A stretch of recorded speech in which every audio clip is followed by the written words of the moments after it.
The Galaxy S26 Edge is poised to replace the Plus model that Samsung has been putting out for the last number of years.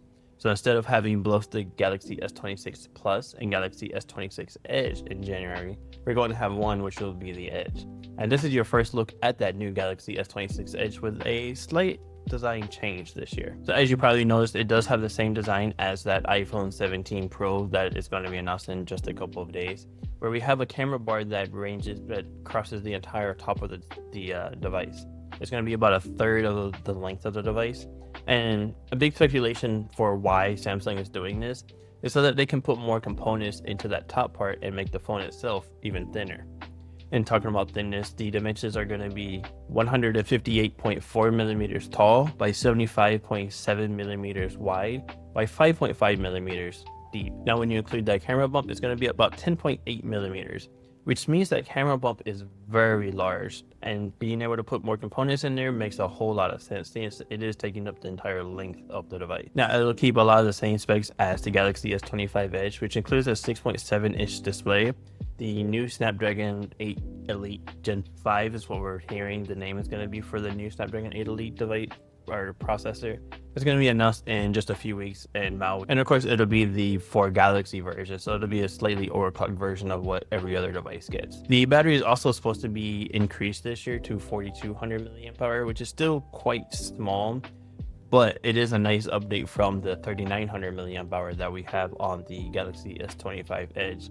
And if Qualcomm can make the new chipset even more efficient, we should see some pretty good battery life here. We're also expecting to see about 12 gigabytes of RAM included, or possibly 16, though I do believe that they will keep that for the Ultra model. Now, on the camera front, the 200 megapixel main sensor is going to remain. However, that ultra wide is going to get upgraded from a 12 megapixel sensor to a 50 megapixel sensor, which is going to be a really nice upgrade.